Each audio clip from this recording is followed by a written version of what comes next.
un peu mieux que moi. Pour moi, en tout cas, c'est un vrai plaisir de vous accueillir ici, parce que, comme je pense la grande partie des lecteurs, j'ai beaucoup aimé votre livre, qui a touché, je pense, en moi beaucoup de choses. Je trouve la langue absolument magnifique. Je trouve c'est très symptomatique de ce que nous voudrions faire ici à la Fondation. Des livres qui sont à cheval entre les cultures, des choses qui résonnent dans plusieurs langues, qui résonnent dans plusieurs lieux. Et donc, je vous remercie d'avoir écrit ce livre magnifique. Et je passe le micro et d'être venu ici, d'accepter d'être venu ici. Et je passe le micro à Pascal. Merci beaucoup. On peut remercier Vera Michalski avec quelques applaudissements.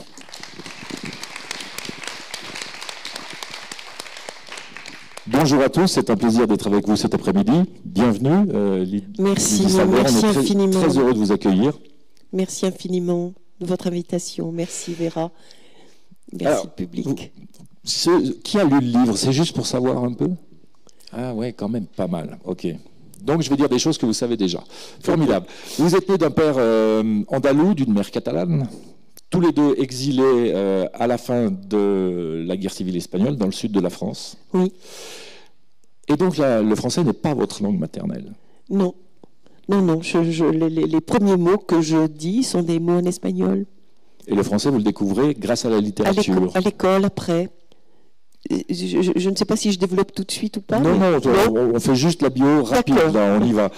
Vous faites vos études dans le sud de la France, hein, vous passez votre bac, puis vous entrez à l'université de Toulouse, où vous obtenez une licence en lettres modernes. Oui. Et là, après, alors, vous vous inscrivez en médecine. Oui, pour faire psychiatrie. Oui, mais pourquoi médecine tout d'un coup après lettres modernes? Bien, c'est après seulement que je comprends pourquoi je fais psychiatrie. Mais comme souvent, on fait les choses à l'aveugle et puis on en comprend le sens après. Et j'ai compris après que j'allais sans doute chercher des réponses en faisant psychiatrie à certaines questions familiales, voilà, pour le dire vite. Ça nous approche du livre, ça aussi, hein, d'une certaine manière. Oui. Donc effectivement, vous faites la spécialisation psychiatrie à Marseille. Oui. Et vous exercez pendant plusieurs années. Vous commencez à écrire à la fin des années 70 ? Je crois. Et vous commencez à publier dans les années 80, d'abord dans des revues du côté du sud de la France. C'est ça. Et puis alors aujourd'hui, votre œuvre est traduite dans plus d'une vingtaine de langues. Vous avez obtenu des prix prestigieux, je vais en citer deux. Le prix Novembre pour la Compagnie des Spectres en 97. Et puis évidemment le prix Goncourt dont on vient de parler. J'y reviendrai au prix Novembre quand on parlera du Goncourt 2014, si vous voulez bien. D'accord. Vous publiez au Seuil Pas pleurer, et avec Pas pleurer, vous nous plongez au cœur de l'année 1936, lorsqu'éclate la guerre civile espagnole, et vous nous donnez à découvrir, ou à redécouvrir, ces événements à travers deux regards. Celui de votre maman, d'une part, et celui de Georges Bernanos. Comment est née l'idée de croiser ces deux voies, finalement?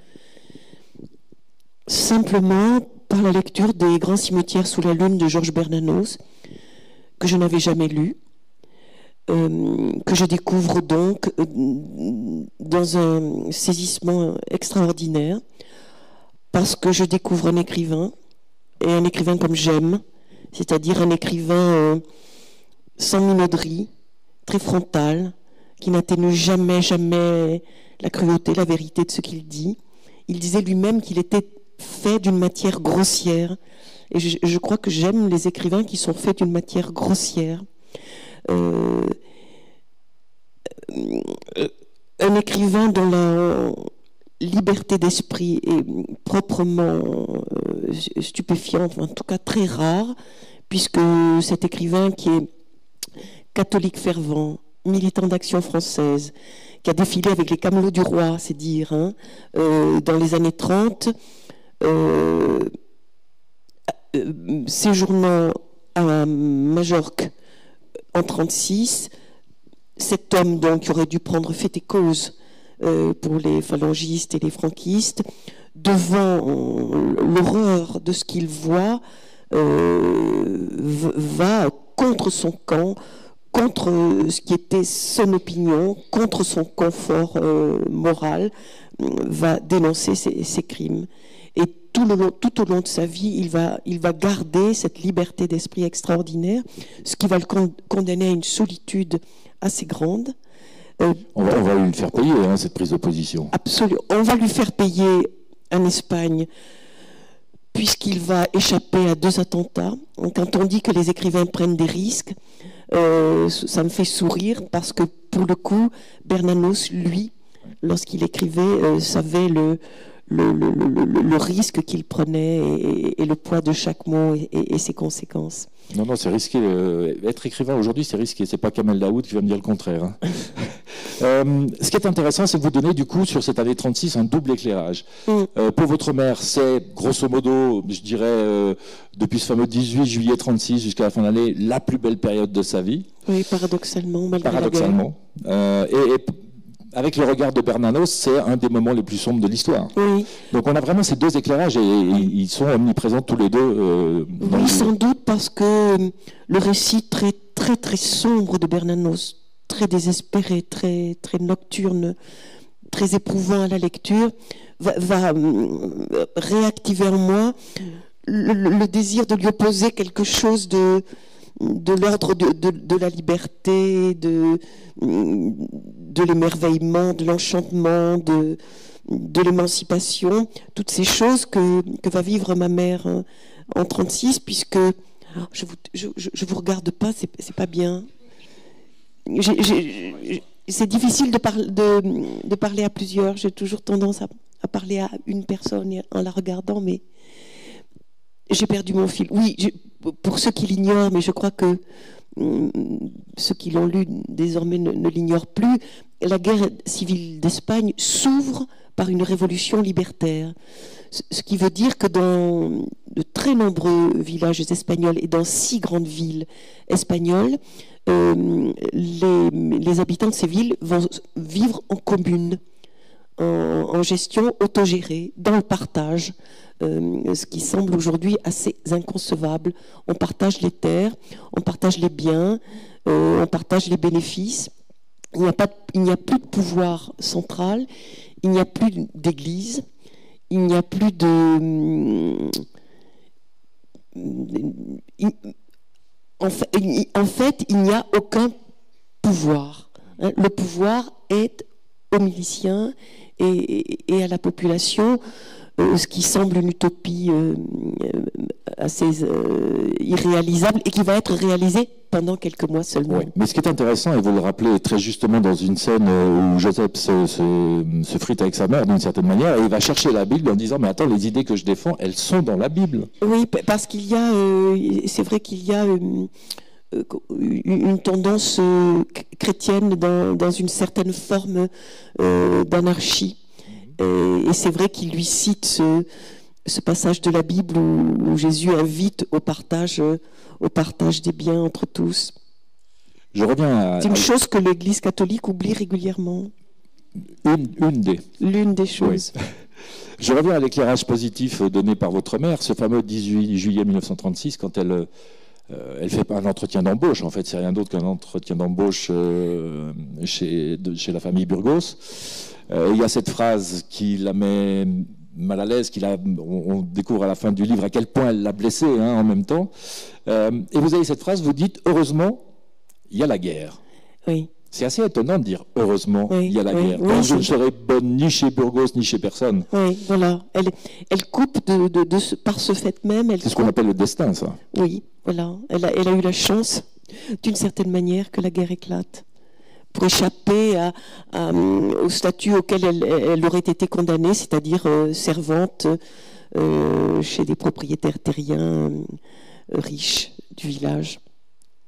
Alors, vous écrivez que la lecture des grands cimetières sous la lune de Bernanos assombrit et complète les souvenirs de votre mère. Moi, je me suis beaucoup demandé si c'est à cause de la lecture de Bernanos que vous aviez réactivé les souvenirs de votre mère, que vous étiez allé la solliciter, ou est-ce que les choses s'étaient faites un peu naturellement comme ça ?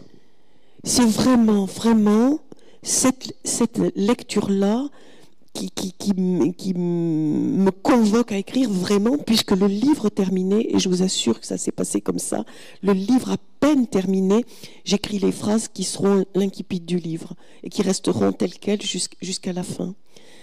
vraiment. Mais aujourd'hui, je me dis aussi que c'est probablement parce que ma mère est morte que j'ai éprouvé le besoin, en quelque sorte, de la faire revivre. Je pense que sans ça, je n'aurais pas écrit ce livre. Et je me rends compte aujourd'hui que ce récit, ce roman, écrit peut-être pour pallier cette absence, au fond, ne la pallie pas, ne la remplace pas. Je me dis ça ces temps-ci. Alors moi j'ai le sentiment que le livre de Bernanos provoque d'autres choses encore en vous, parce que généralement quand vous en parlez dans le roman, vous nous révélez des choses de vous. Vous écrivez par exemple page 17, tandis que le récit de ma mère sur l'expérience libertaire de 36 lève en mon cœur je ne sais quel émerveillement, je ne sais quelle joie enfantine, le récit des atrocités décrites par Bernanos, confronté à la nuit des hommes, à leur haine et à leur fureur, vient raviver mon appréhension de voir quelques salauds renouer aujourd'hui avec ces idées infectes que je pensais depuis longtemps dormantes. Alors ça veut dire deux choses. Ça veut dire d'abord que vous êtes pas depuis aujourd'hui inquiète. Et le mot dormante, c'est pas des idées mortes, hein. C'est des idées dormantes, donc susceptibles d'être réveillées. On en a la preuve tous les jours. Mais c'était pas du tout l'intention au départ de ce roman. Il se trouve qu'au fur et à mesure que j'avançais, lorsque je lisais dans Bernanos la violence du fanatisme religieux de 36, elle résonnait avec notre présent follement. Lorsque j'y lisais la réaffirmation des nationalismes, mais des nationalismes belliqueux, xénophobes, etc., il résonnait infiniment avec le présent. Lorsque Bernanos indique qu'il y a une sorte d'autorisation qui est donnée en 36 au pire discours sur l'autre, une espèce de chose décomplexée, comme on le dirait, on assiste, me semble-t-il, aujourd'hui à cette même chose. Mais je voulais me garder de trop insister, bien que ça soit... C'est mon défaut. Mais vous êtes tenté à un moment, hein, parce que plus loin, vous nous proposez une petite leçon d'épuration nationale. Je le fais une ou deux fois, mais le secret espoir, c'est que chaque lecteur... il lit cette résonance ou pas, mais j'ai envie de vous dire que c'est un livre utile, parce que je reviens à ma petite leçon d'épuration nationale. Quand on lit ces 3 pages qui sont absolument formidables, on se pose forcément des questions sur le monde d'aujourd'hui. Vous dites par exemple que tous les mouvements politiques qui ont mis le mot national dans leur nom ont fini par passer aux armes. Oui. Alors on ne fera pas de politique française aujourd'hui, mais c'est intéressant. Oui, tout à fait. Est-ce qu'on en dit plus? Non, c'est pas... Oui, mais c'est petite leçon. Je l'ai souvent dit, mais je le redis encore, Albert Camus disait, dans les années 70, la guerre d'Espagne a été mon institutrice. C'est-à-dire la guerre d'Espagne m'a appris à lire mon présent, il disait ça. Et je crois que c'est toujours vrai. Je crois que c'est encore vrai. Et qu'on peut encore y lire d'une certaine manière notre présent. Et évidemment, avec cette résonance que prend le mot national, les franquistes en 1936 se désignaient comme étant los nacionales. Hein. Et c'est vrai que ce mot mis au front d'un certain parti en France résonne terriblement avec 36. Alors vous citez Bernanos encore, et je me demandais si vous partagiez son opinion lorsqu'il dit que finalement ce sont les circonstances seules qui sont monstrueuses, et les gens les subissent, ou plutôt ils adaptent le petit nombre d'idées générales dont ils peuvent disposer. Ça résonne très très contemporain quand même. Et il ajoutait vis-à-vis de ces gens qu'ils étaient victimes de la peur qu'instrumentalisaient certaines factions, certains partis. Vous pourriez partager cette idée? Oui. Finalement, c'est les circonstances surtout? Oui, mais bien sûr. On voit bien comment, dans les périodes de crise, les extrémismes se crispent, par exemple. Et 36 est un moment de crise en Europe. Alors je disais tout à l'heure que quand vous parlez de Bernanos, en général, vous nous parlez un peu de vous. Un exemple un peu plus loin dans le livre, lorsque Bernanos découvre les horreurs commises à Majorque, vous écrivez qu'il hésite encore à le dire, il hésite encore à franchir le pas. Il sait que celui-ci franchi, il devra aller au bout, vaille que vaille. Et ce projet lui harasse l'âme. Quand je suis arrivé à la fin de votre roman, je me suis dit, est-ce qu'elle a beaucoup hésité à y aller ? Et est-ce qu'elle s'est dit que si elle y allait, il fallait vaille qu'elle aille jusqu'au bout, quitte à ce que ça lui harasse l'âme ? À vrai dire, non. Je n'ai pas hésité. J'ai peut-être mis en exergue cette phrase de Cervantes pour m'encourager, pour me donner du courage, hein, et qui est de que temes. Non, je ne sais plus la phrase. En gros, c'est une phrase de Cervantes qui est dans la bouche du Quichotte et qui encourage Sancho Panza à avoir un peu de courage pour affronter l'ennemi. Et donc je l'ai mise là un peu comme une façon de me donner du courage aussi. Alors je vais vous reposer la question, mais formulée autrement. Ce que dit Bernanos, finalement, ça pose la question de la place de l'écrivain dans la société. Oui. Oui. Donc forcément, cette question, vous la posez. Si on vous lit, on constate que vous la posez sans arrêt, cette question. C'est vrai que je parte comme lui, je n'ai aucune réticence, ce qui s'appelle aucune, à espérer et à croire que la littérature peut encore, réveiller des consciences. Enfin, ça fait un peu emphatique de le dire comme ça, mais qu'elle brise la mer gelée, pour reprendre la parole de Kafka, qui pensait aussi que la littérature avait le pouvoir de briser en nous la mer gelée. Et oui, j'ai cette faiblesse d'y croire, tout comme Bernanos. Alors, je vais prolonger. Et d'ailleurs, pardon, hein, mais Bernanos, si on regarde ses œuvres complètes, c'est 2 tomes d'écrits de combat et un seul tome de choses romanesques. Oui, il était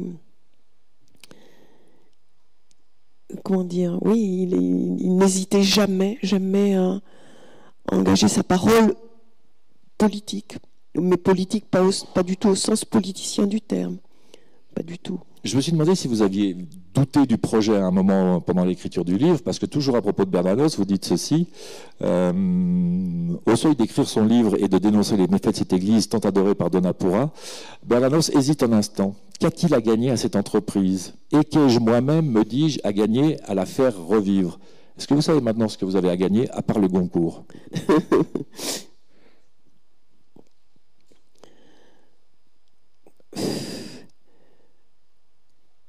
Je ne sais Est-ce pas. que vous y avez gagné quelque chose? On a compris que vous espériez prolonger un peu la vie de votre maman d'une certaine manière. Oui. Que ça n'a pas si bien réussi que ça, visiblement. Si, d'une certaine manière, si. Vous savez, Éric Chevillard, que j'adore et dont je lis le blog régulièrement, disait il n'y a pas si longtemps que pour ceux qui ne croient pas, l'au-delà, c'est la vie des morts dans leur esprit. Eh bien, j'ai en quelque sorte gagné un petit au-delà pour ma mère. Ça, c'est pas mal, je trouve. Je ne sais pas quoi dire, là. Alors, il y a une esquisse de réponse quelques pages plus loin. Je vous aide un peu. Vous dites, mais j'ai le sentiment qu'il aurait venu pour moi de tirer de l'ombre les événements d'Espagne que j'avais relégués dans un coin de ma tête pour mieux me dérober sans doute aux questionnements qu'il risquait de lever. L'heure est venue pour moi de les regarder, simplement de les regarder. Jamais, depuis que j'écris, je n'avais ressenti une telle intimation. Donc, visiblement, il y a une espèce de force qui vous a poussé dans le dos. Oui.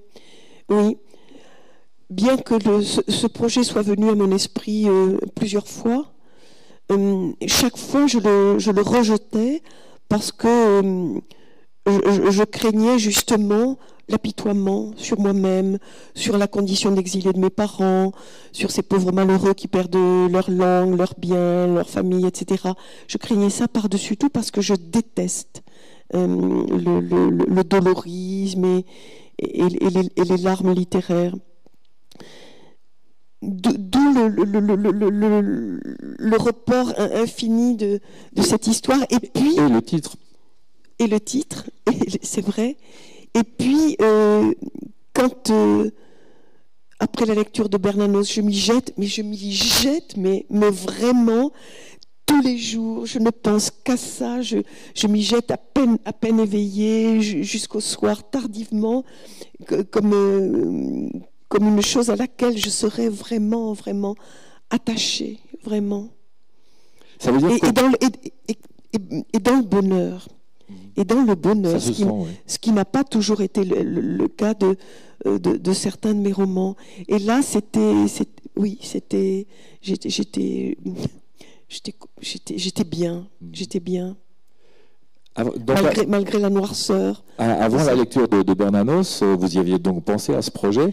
Et avec ce que vous dites, je me suis demandé si finalement il n'y avait pas une bagarre interne entre l'écrivain et le psychiatre. Il refait surface de temps en temps, le psychiatre. Mais ils sont inséparables. Ah oui, c'est le problème. C'est le problème et c'est l'avantage aussi, peut-être. Mais le psychiatre et l'écrivain sont en amitié l'un envers l'autre.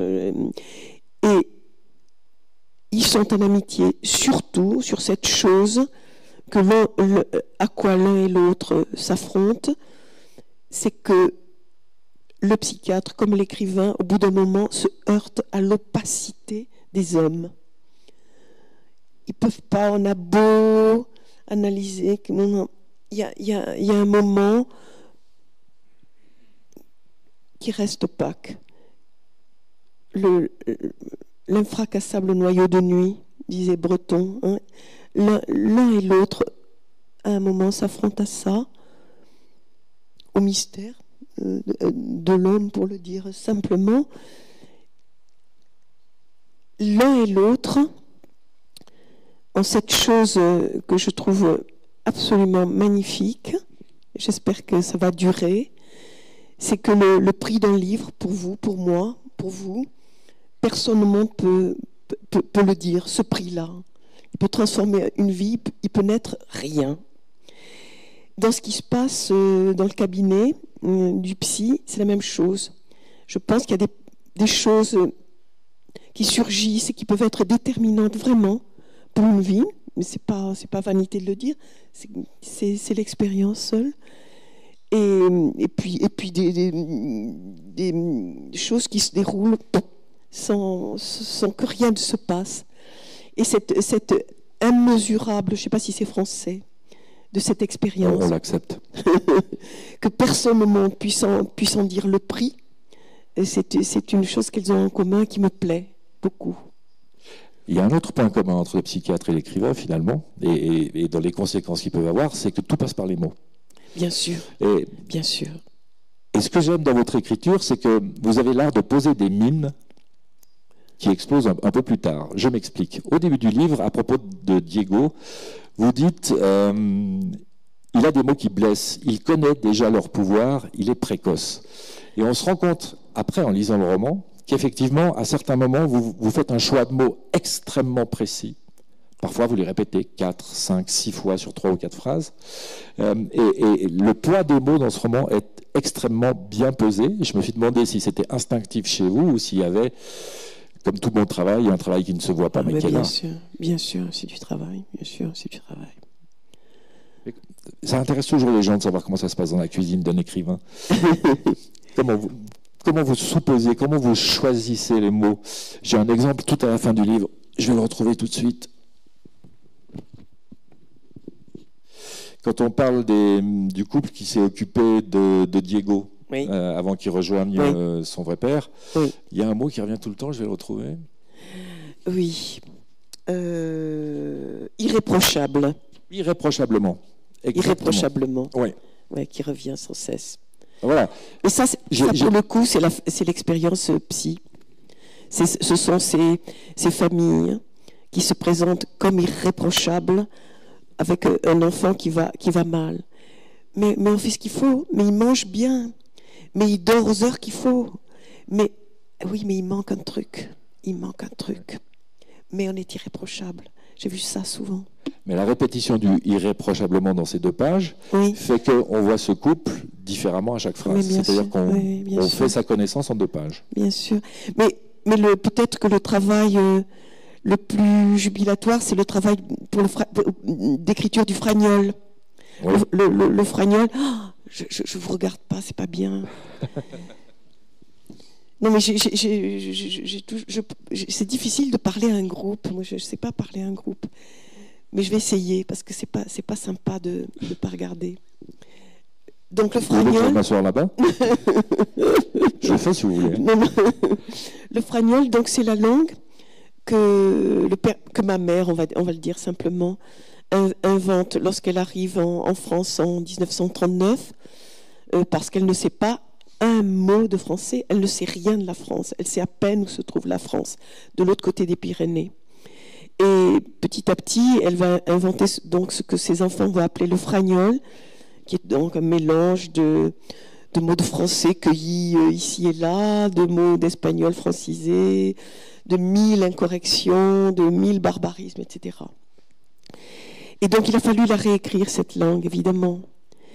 Et quand je dis travailler, c'est que j'avais le souci qu'elle reste du Fragnol, qu'elle reste une langue immigrée, vraiment, et je pèse bien le mot d'immigré, et qu'en même temps elle soit compréhensible. Donc il fallait travailler sur les étymologies pour que les gens qui n'avaient aucune connaissance de l'espagnol puissent s'y retrouver. Là, ça a été un vrai travail, mais que j'ai adoré faire.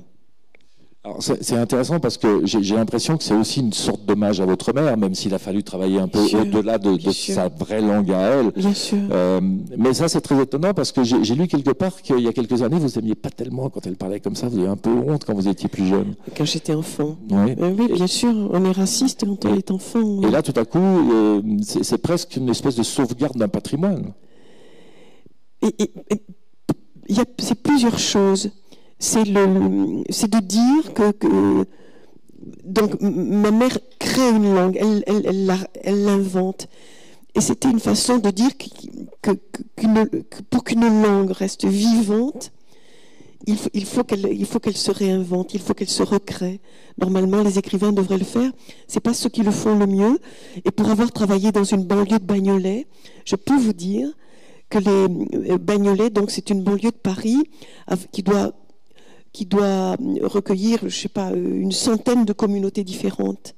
Et donc venait, dans mon bureau, c'était génial, le monde. C'est-à-dire que j'avais des Maghrébins, des Turcs, des Asiatiques, bref, des Portugais. Et que c'était chaque fois un délice d'entendre ce qu'ils faisaient du français. Comment ils le mettaient dans leur bouche, comment ils se l'apprivoisaient, comment ils le réinventaient chaque fois. C'était un véritable... Et c'est eux qui m'ont... C'est ma mère, c'est ces choses-là qui m'ont amené à adorer qu'une langue soit inventive. Et les grands écrivains, bien sûr, et les grands écrivains, mais eux, beaucoup. Alors c'est une bonne transition avec l'histoire de votre maman, parce qu'on va y revenir. On la découvre donc en juillet 1936. Son frère Joseph rentre de Lérida, où il a découvert les idées libertaires, dont il est empli, il a une énergie, une fougue, une envie de faire changer les choses qui est extraordinaire. Et sa sœur, votre mère, qui a 15 ans à l'époque, j'ai l'impression qu'elle comprend très très vite que peut-être c'est quelque chose qui pourrait changer sa vie. Mais bien sûr. Donc cette monde, c'est vit sans vivre au fond. Elle vit à l'étouffer. Ah oui. Elle vit avec une mère dévote, un père autoritaire. Elle va à l'école des religieuses qui lui enseignent à ne rien savoir sur la sexualité, par exemple. Elle ne sait rien de l'amour, du sexe, du monde, de la politique. Elle ne sait rien. Elle est transportée à Barcelone, où les libertaires ont pris le pouvoir, et pour avoir vu des documents d'époque, et notamment dans le film sur Hemingway, je ne sais pas si vous l'avez vu, il y a à Barcelone en 1936 une énergie, une allégresse, une fraternité, mais qui est absolument inoubliable, je suppose, pour ceux qui l'ont vécu. Et cette monde va vivre un petit bonheur personnel, mais redoublé d'un bonheur collectif. Les bonheurs collectifs sont rares. Et les bonheurs collectifs, c'est le début des révolutions, c'est le début de mai 68, c'est ce qui s'est passé le 11 janvier à Paris. C'est rare. Vous le dites très bien, c'est les débuts. C'est les débuts, oui, ça se gâte généralement. Et elle va avoir la chance de vivre un bonheur personnel redoublé, incroyablement, d'un bonheur collectif, et qui s'accompagne de la découverte pour elle qu'elle peut parler, qu'elle peut avoir du plaisir, qu'elle peut dire des injures, qu'elle peut boire de l'alcool, qu'elle peut baiser, bref, qu'elle peut vivre. Mais c'est une véritable éponge, hein. Elle apprend très vite, elle capte tout, les idées contradictoires. Mais je crois que tout le monde, je crois que ça s'impose. Il me semble, j'ose espérer que ça s'impose. En fait, j'en doute. Je reviens sur les débuts parce que Joseph, le frère de votre maman, votre oncle, il se prend de bec avec ses parents quand même méchamment avant de quitter le village, il veut absolument pas rester dans ce village qu'il trouve étriqué, où il n'a pas d'avenir, etc. Donc il part effectivement à Barcelone. Et puis assez vite, il comprend que son rêve est inaccessible. Oui, notamment parce qu'il entend dans un café, un jour, 2 miliciens libertaires se vanter d'avoir massacré des prêtres. Et c'est une chose qui m'a été inspirée par la lettre que Simone Weil écrit à Bernanos, que je vous recommande de lire parce qu'elle est magnifique. Simone Weil, donc, la philosophe juive convertie au catholicisme et qui, dès 1936, décide, alors qu'elle pèse 50 kilos, elle est de santé fragile, d'aller se battre du côté des libertaires espagnols sur le front aragonais. Il faut le faire. Et ce sont ses frères d'armes, dit-elle, ce sont ses frères en humanité, sauf que sa limite, à elle, c'est lorsqu'elle les entend se réjouir du meurtre des catholiques, de la même manière, exactement de la même manière que les catholiques se réjouissent du meurtre des républicains. Et là, elle dit, je ne peux pas aller plus loin. C'est ce qui arrive à Joseph. Il entend ça et il dit, je ne peux plus. Et puis, c'est vrai qu'il va se rendre compte que l'utopie est belle tant qu'elle est rêvée, tant qu'elle est inaccomplie, tant qu'elle est un projet, et que les différents projets libertaires accomplis sont au fond des cauchemars. Le bonheur y est obligatoire, les extases y sont programmées, il n'y a plus d'impossible. Peut-être que ce qui mène les hommes, c'est de vouloir l'impossible. L'impossible est réalisé que vouloir d'autre. Voyez, donc il se rend compte qu'il doit faire le deuil de ce qu'il avait cru réalisable. Mais il n'y a pas que ça. Il y a aussi, alors c'est très étonnant parce qu'autant on sent le rejet de son père, de ce village, du statut de paysan, et une fois qu'il est à Barcelone, il y a quelque chose qui lui parle. Sa terre lui parle d'une certaine manière. Il imagine son père en train de travailler seul, et j'ai l'impression que c'est déterminant dans sa décision de retour. Oui, ça c'est la bonne névrose de culpabilité aussi, hein, qui fait qu'on revient vers ce qui nous emprisonne parfois, parce qu'on est coupable de... Oui, parce que c'est difficile de porter la liberté. Et c'est difficile de dire merde à ses parents. Les adolescents le font, mais c'est difficile. Est-ce que c'est pas encore plus difficile, une fois qu'on leur a dit merde, ce qui était le cas, d'y retourner ? Sûrement. Je crois que là, il signe quelque chose d'une abdication mortelle. Et en même temps, est-ce qu'on n'est pas tous plus ou moins contraints à cette abdication ? Mon Dieu, je vais dire des choses qui vont vous attrister, mais des rêves de jeunesse, est-ce que vieillir, c'est ça ou pas ? Je ne sais pas. Vous me direz. On les interrogera, oui. Ne vous inquiétez pas. Oui. Revenons à votre maman, parce que lorsqu'elle est à Barcelone, elle découvre l'amour. Oui. Et le charme des Français. Aïe. André. Irrésistible, on le sait. André, en plus. Oui, Elle est vraiment, vraiment amoureuse. Hein. Mais oui. Et pour la vie, hein, puisque c'est ça, être amoureux, semble-t-il, pour elle en tout cas. Donc, on dévoile la chose. Ouais, elle est obligée parce que c'est trop bien quand vous l'appelez avec votre sœur, le André. Donc, cette Montse va rencontrer dans un café un jeune homme qui est français, qui parle futur écrivain quand même. Écrivain débutant, qui lui dit s'appeler André, c'est tout ce qu'elle sait de lui, qui a pris le train jusqu'à Barcelone pour s'engager dans les brigades internationales, sur le front aragonais lui aussi. Ils vont se dire quelques mots, ils vont se regarder, ma mère va tomber raide amoureuse de cet homme, ils vont avoir une nuit d'amour, il va partir très vite le lendemain, sans qu'ils aient le temps d'échanger leurs noms et leurs adresses, et elle va être enceinte de ce monsieur, qui va rester dans la légende comme étant André Malraux, puisque c'est la seule chose qu'on sache de lui, c'est qu'il s'appelle André et qu'il écrit. Bon, si ça avait vraiment été Malraux, on le saurait. On le saurait. Alors, moi, ce qui m'a étonné aussi, c'est que Moncé ne suive pas Joseph quand il rentre, en fait, pas tout de suite, en tout cas. Oui. Ça, c'est assez étonnant. Parce que du côté de Joseph, on lui avait donné des recommandations. Tu dois t'occuper de ta sœur, prendre garde qu'il lui arrive rien. Un peu raté. C'est raté. Mais cette Montse doit aimer la vie. On peut le dire comme ça. Et la vie est à Barcelone à ce moment-là. Ouais. Et pas dans l'enfer des étroitesses, comme elle le dira plus tard, qu'est son village. Alors, il y a des choses vraiment très, très, très, très réussies dans ce livre. Je ne sais pas si on doit tout raconter. On va dire qu'il y a une scène de mariage. Ah oui. Où, autour de la table, chaque convive représente une tendance politique du pays à ce moment-là. Oui.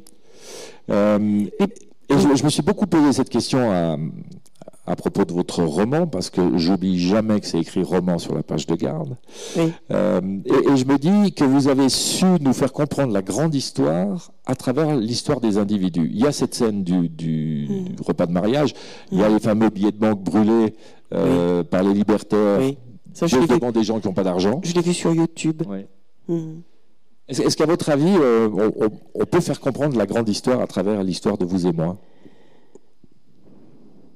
En tout cas, le déchirement qu'est une guerre civile, je crois qu'on ne le dit jamais aussi bien que lorsqu'on le décrit dans une famille. Parce que guerre civile, ça veut dire que c'était à l'intérieur même des familles. Et dans la famille de Montse, il y avait son mari, celui qui est communiste, son frère qui est libertaire, son père qui est plus ou moins, on va dire, socialiste, ses beaux-parents qui sont, disons, franquistes. Et c'est ce qui s'est passé vraiment. C'est ce qui s'est passé vraiment. Une guerre civile, c'est une guerre où les familles se font la guerre. Et quand c'est un repas de mariage, on évite ce genre de conversation. Et là, c'est redoublé dans l'histoire de monde par une guerre des classes.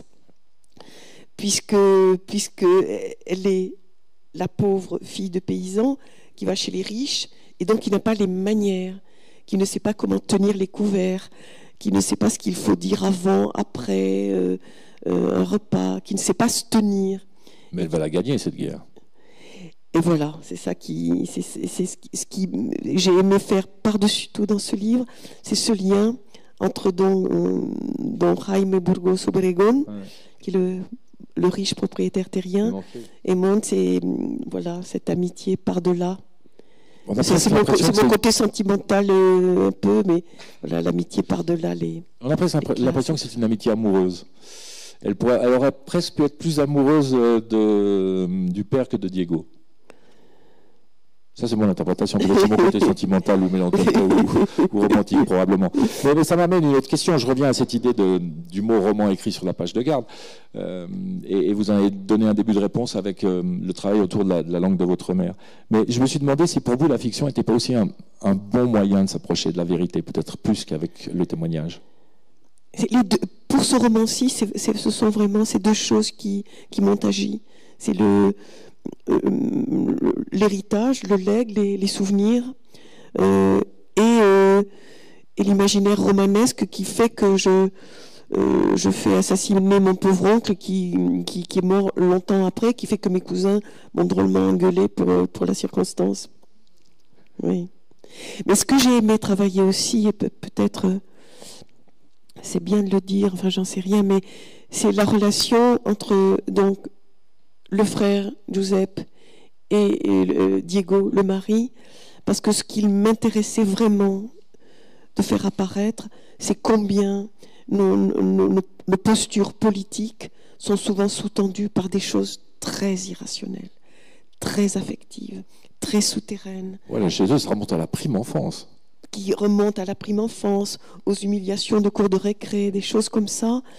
Et ça, c'est une chose que j'ai vraiment aimé travailler parce que lorsque j'ai travaillé comme pédopsie à Bagnolet et qu'on amenait des petits-enfants dans des familles mais déglinguées au possible, je ne pouvais pas m'empêcher de penser que donnera cet enfant adulte, évidemment comme père, comme amant, comme sujet, mais comme citoyen politique. Je me disais, mais qu'est-ce que ça va faire, ça, plus tard? Vous voyez, j'ai souvent pensé ça. Et ça me plaisait beaucoup de le retravailler dans le roman. Bien sûr, toutes nos opinions politiques ne sont pas dictées, évidemment, par notre irrationnel, mais tout de même. J'en viens au Goncourt, parce que j'ai l'impression que vous ne gagnez pas le Goncourt pour rien avec ce roman-là, même si vous étiez surprise, hein, indiscutablement.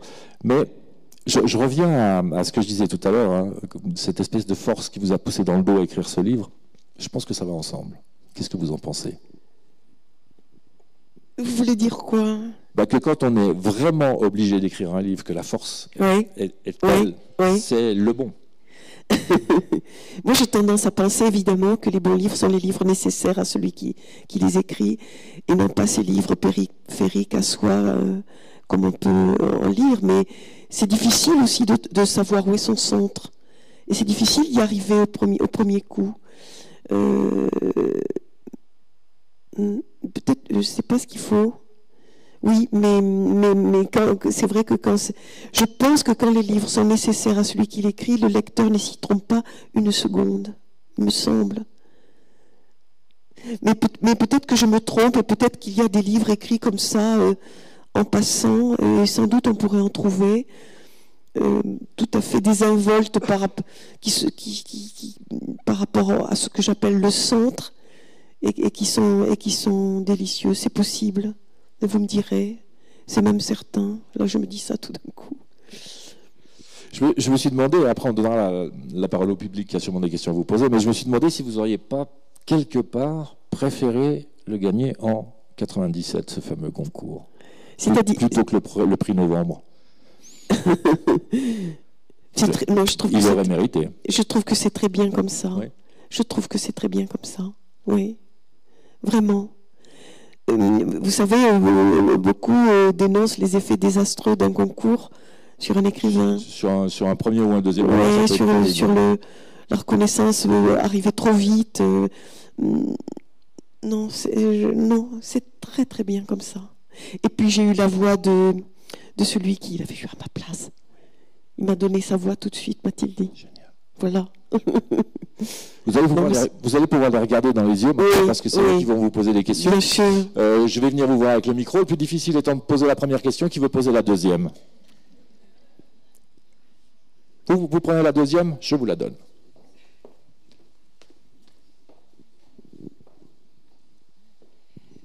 Merci. Bonjour madame. Bonjour.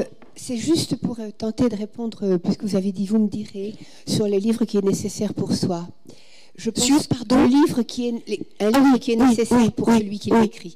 Je pense que pour faire un bon livre, le fait qu'il soit nécessaire pour celui qui l'écrit est une condition nécessaire, mais en aucun cas suffisante.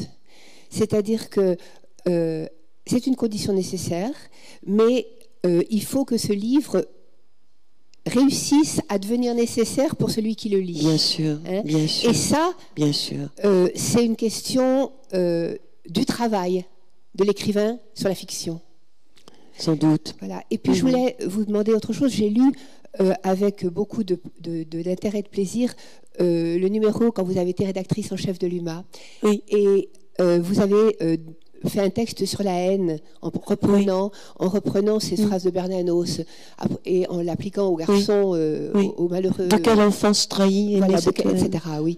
Et je voulais savoir, vous avez l'air, j'ai eu l'impression que vous pensiez que cette haine qui est celle de ces garçons, de ces assassins de Charlie, et puis qui est celle aussi de ces assassins pendant la guerre civile, que vous en faisiez une question sociale.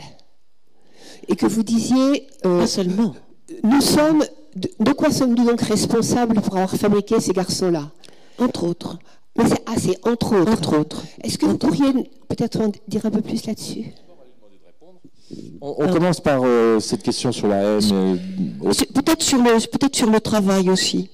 Sur la question du travail que vous avez évoquée d'abord, juste pour dire qu'un jour je suis allée à la médiathèque de Rouen et que la conservatrice m'a fait le plaisir de me montrer le manuscrit de Flaubert, de Madame de Bovary. Et alors le manuscrit de Flaubert de Madame de Bovary, comme ça, dans le travail de chaque phrase, sur des années reprises à l'infini, jusqu'à ce que, à l'oreille de Flaubert, elle lui semble juste. Voilà, juste dire que le travail de Flaubert, entre autres. Et on revient à la haine et à la question de son aspect social que posait Madame. Oui, donc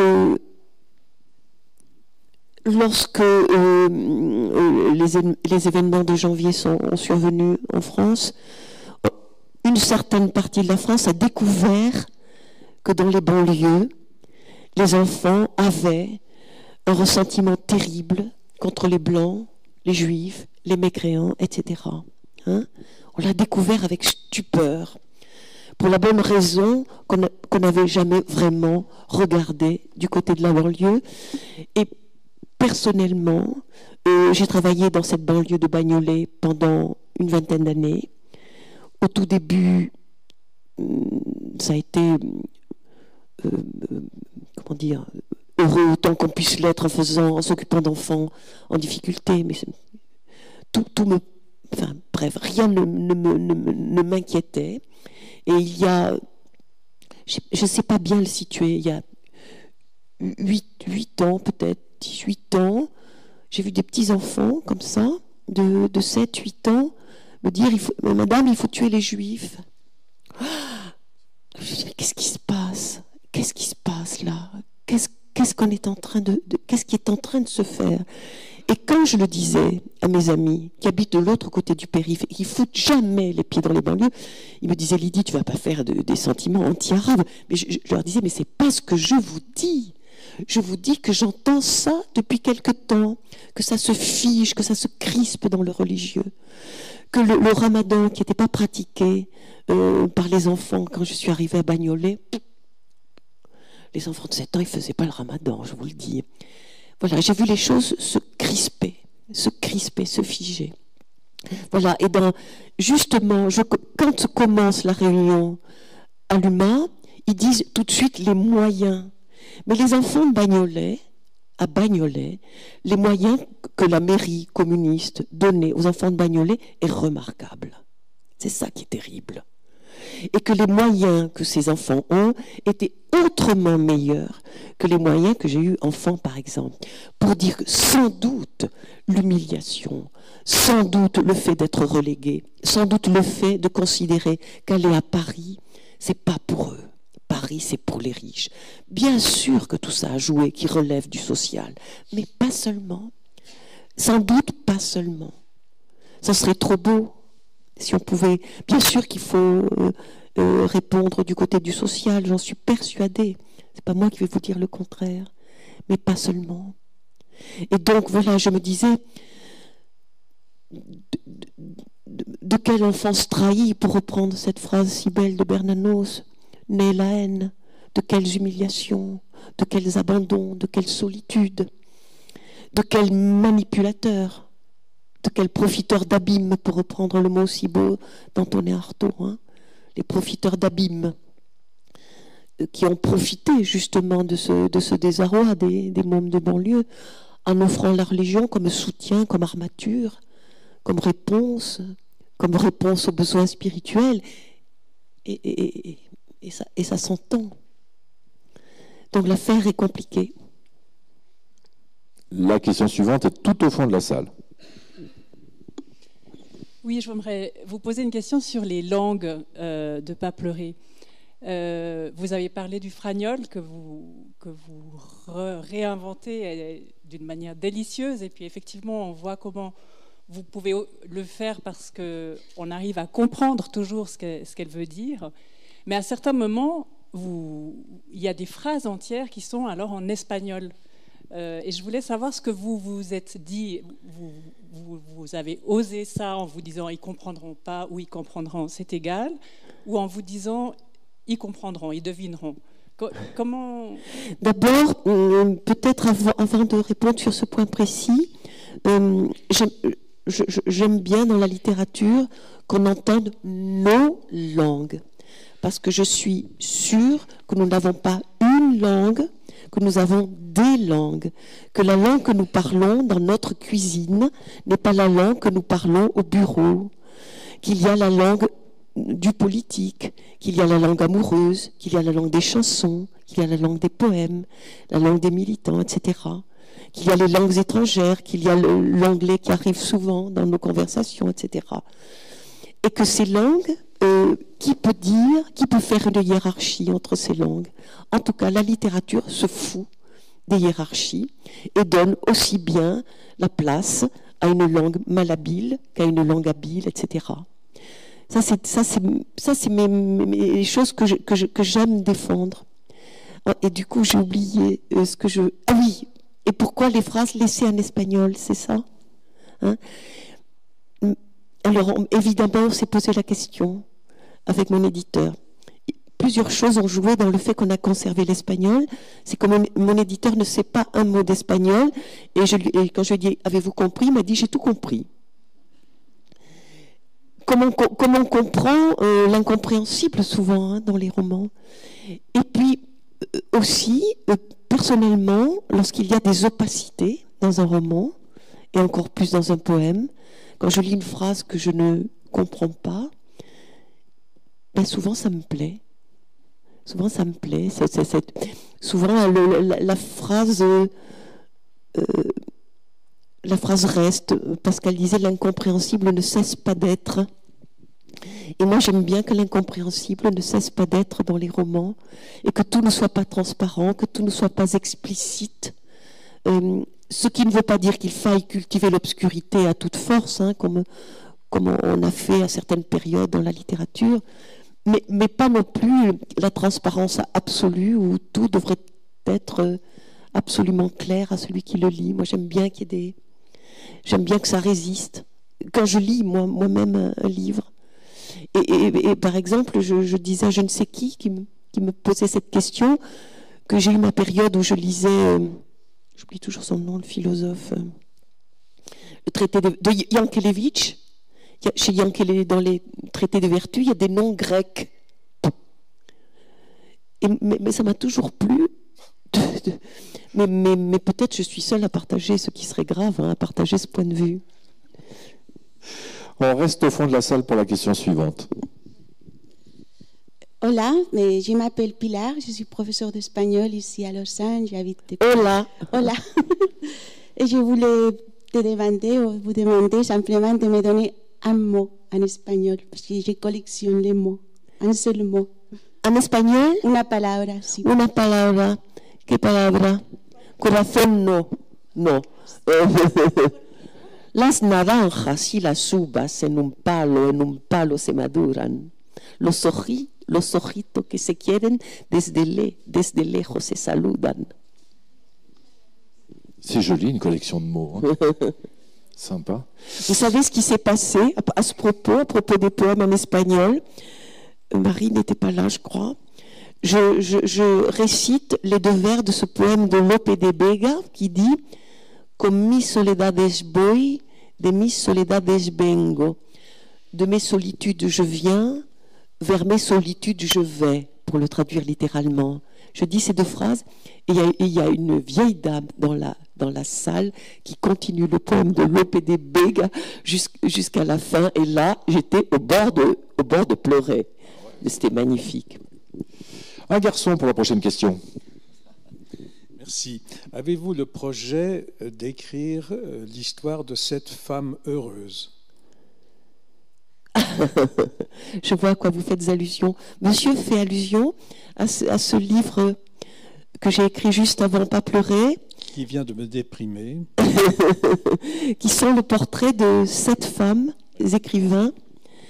Et il est vrai que parmi ces 7 femmes écrivains, certaines ont eu, la plupart d'ailleurs, un destin très douloureux. Très douloureux. Il s'agit de Sylvia Plath, Virginia Woolf, Tsvetaeva, soufflez-moi, Émilie Brontë et Colette, qui elle a une vie heureuse. Alors pourquoi ces femmes ont eu un destin malheureux? Tsvetaeva parce qu'elle vit à une époque où vivre en Russie au moment de la Révolution, pour quelqu'un comme elle, et pour les poètes en général, était terrible. Hein. On sait que Mandelstam en est mort, et d'autres. Émilie Brontë, parce qu'elle vit à une époque où les femmes n'avaient pas le droit de lire le journal, par exemple, et qu'elle prend le droit d'écrire un livre.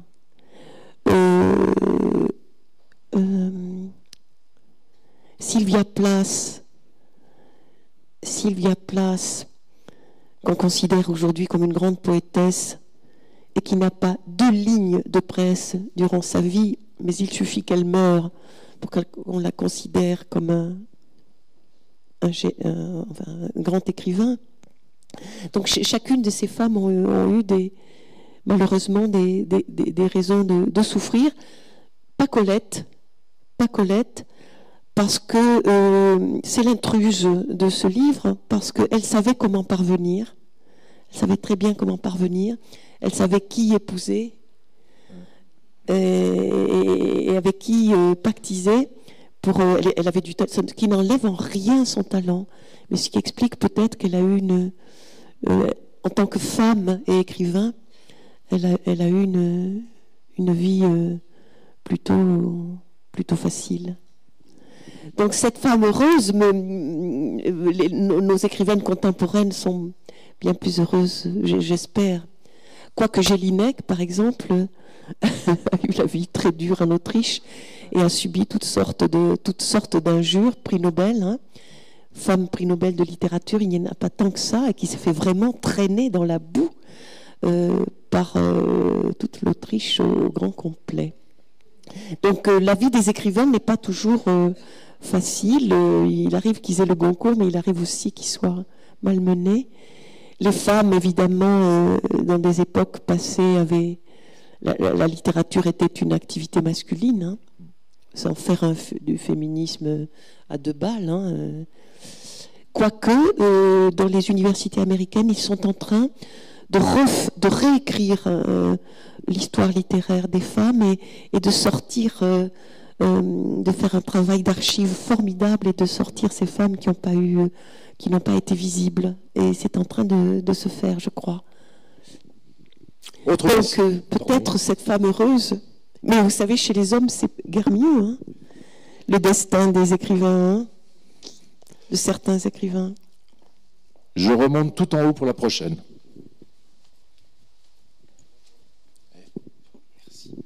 Je vais commencer ma question par un petit détour du côté de Bernanos, le journal d'un curé de campagne.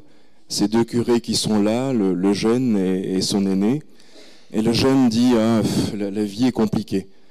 Et le curé le plus ancien lui dit, mais vous savez, cher ami, quand vous aurez un peu vécu, vous vous rendrez compte que la vie est simple et qu'en vérité, ce sont les gens qui sont compliqués. Oui. Alors, vos personnages ont-ils vécu une histoire, un contexte compliqué? Oui. Où sont-ils compliqués? Quelle est la part du déterminisme, du choix? Qu'ont-ils subi? Qu'ont-ils choisi?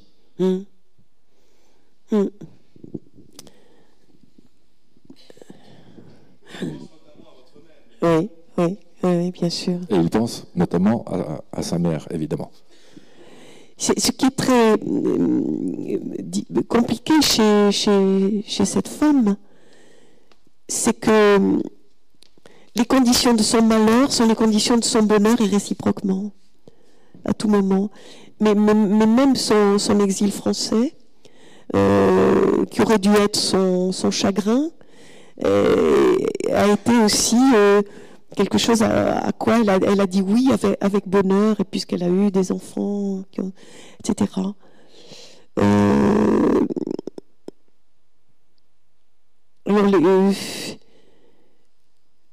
Alors elle subit, elle et son frère subissent la guerre d'Espagne, mais choisissent leur camp. Ils perdent la guerre, ils subissent le sort des perdants, mais ils choisissent la vie. Enfin, c'est très compliqué tout ça. Je ne sais pas bien répondre. Il y a des deux, je pense, sans paraître sans vouloir vous faire une réponse normande. Il y a une part des deux, probablement. Était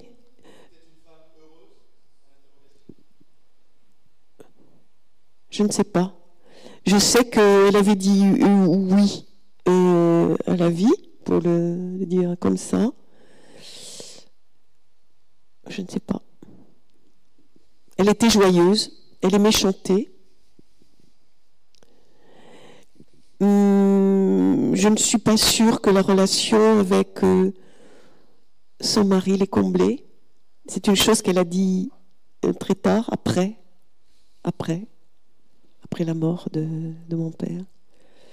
Mais ça, c'est le quotidien d'une consultation de psy, hein, le malheur des couples. Hein. Non, mais c'est vrai. Et pourquoi on reste ensemble et pourquoi on reste dans la haine ensemble et pourquoi... c'est vraiment la banalité. Hein. On passe à une autre question, du coup. Oh, il y a un petit doigt timide qui se lève, mais je l'ai aperçu, j'arrive. Mais la littérature du bonheur, du reste, serait sans doute pas très intéressante. Encore qui est Nabokov, hein, qui a réussi une littérature du bonheur, et Colette, peut-être. Mais c'est très difficile d'écrire le bonheur, je crois. D'écrire la littérature du bonheur, si peu s'y sont risqués. Mais il y a Ada ou c'est quoi le titre de Nabokov? Ada ou l'ardeur. Pardon? Ada ou l'ardeur. Ada ou l'ardeur, qui est vraiment le livre du bonheur, à mes yeux, du bonheur, le livre du bonheur, et un livre qui n'est jamais ni mièvre, ni gluant de sentimentalité, ni dégoûtant d'optimisme, qui était un livre de littérature magnifique. On n'a pas du tout parlé de votre style. Et moi, je suis très curieuse. J'aime beaucoup vos livres parce qu'ils me font rire. Ils sont drôles, ils sont grinçants, ils sont drôles. C'est une forme d'humour que je retrouve chez aucun écrivain. D'où vous vient cet humour particulier, cette drôlerie, cette chose parfois un peu grinçante, mais qui est toujours un peu au second degré, malgré les sujets très difficiles, parce qu'il y a des sujets, je ne sais pas, la puissance des mouches, c'est pas, hein, ça fait rire, mais c'est pas drôle. D'où vous vient cette façon très personnelle de faire rire vos lecteurs? Mais, pardon de vous contredire, mais moi, les grands écrivains que j'aime me font rire. Moi, je ris en lisant Beckett, par exemple, mais je ris vraiment. Avec la trilogie, je ris, mais je ris vraiment. Là, je lis en ce moment Régis Geoffrey. C'est d'une noirceur effrayante. Et c'est très, très, très drôle, méchamment drôle. C'est vrai que j'ai du mal avec la littérature du sérieux qui s'interdit, voilà, qui écoute serré, tout ça. J'ai du mal. D'abord, j'ai eu une passion pour Rabelais. Et j'ai eu une passion pour les baroques espagnols, où la plaisanterie de mauvais goût, l'injure a tout à fait droit de citer, mais elle est même la chair même du texte.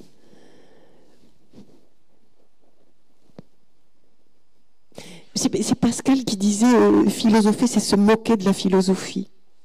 Et si je sens qu'un écrivain ne se moque pas de la littérature, je suis mal, hein, je suis vraiment mal. Et pourtant, j'en parle sérieusement, c'est chiant comme tout. Parfois, quand je m'entends pérorer comme ça, sérieusement et tout, je me dis, tu fais exactement... Mais ça, c'est le discours après. Mais quand j'écris, j'ai besoin aussi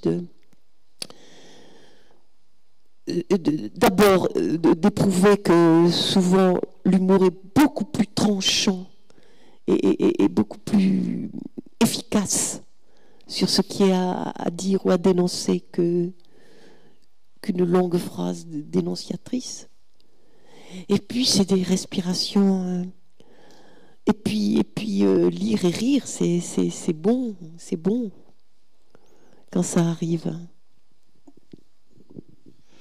Autre question pour Lydie Salvert. Allez, les deux dernières. Après, il n'y en a plus. Monsieur.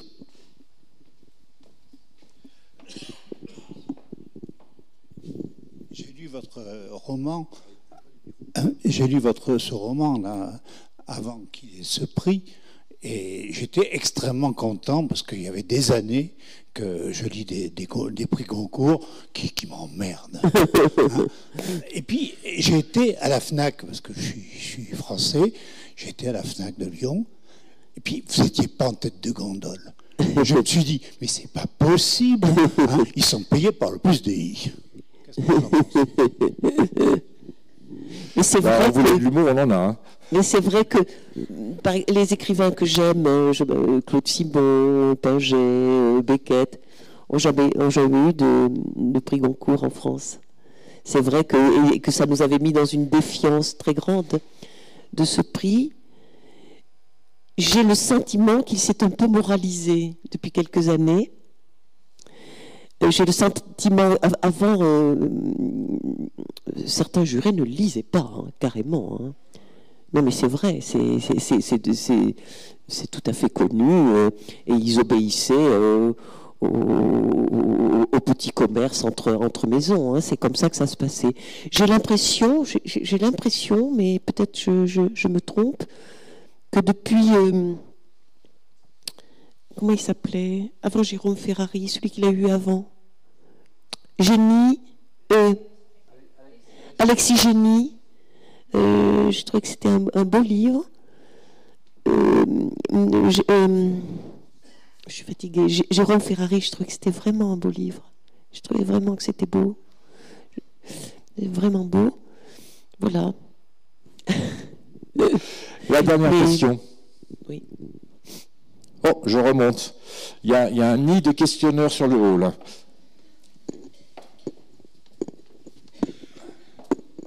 C'est bien. Non, c'est une question, une curiosité, puisque vous avez parlé de que c'était votre maman qui vous a parlé de la guerre civile. Est-ce qu'elle vous a parlé des autres généraux qui le 18 juillet ont participé à ces coups militaires, et surtout du général Sanjurjo, qui apparemment, bien sûr. Voilà, c'était beaucoup plus important que Franco, et que sûrement ça aurait été lui qui aurait été le caudillo s'il n'était pas mort dans un crash. Bien sûr. Puis il y a eu le fameux Emilia Mastre qui a répondu à c'est Unamuno, Viva la muerte, qui est devenu le cri de ralliement des nationaux, Viva la muerte.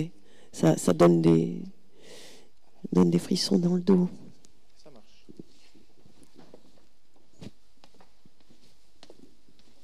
Ça y est, on est au bout. Génial. Je sais pas. Ouais. Bien. Pas pleurer, c'est le titre de votre dernier roman. J'ai envie de vous appeler Lydia depuis que j'ai lu ce roman. J'arrive plus à vous appeler Lydie comme j'ai lu Lydia tout le long. Oui. Lydie Salver.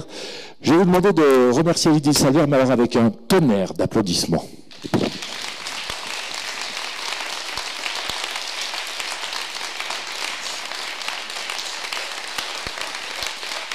Merci beaucoup. Merci, vraiment merci. Merci.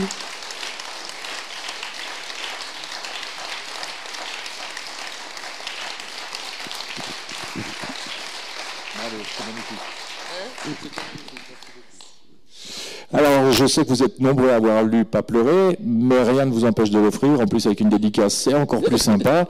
Et puis, il y en a d'autres. Hein. Il n'y a pas que Pas pleurer, il y a d'autres livres. Donc, n'hésitez pas. La lecture ne fait aucun dommage à la santé, au contraire. Les personnes qui doivent prendre le train de 16h45 sont attendues à la réception dès la fin de cette rencontre. La dédicace a lieu derrière vous, l'apéritif sur votre droite, donc sur notre gauche.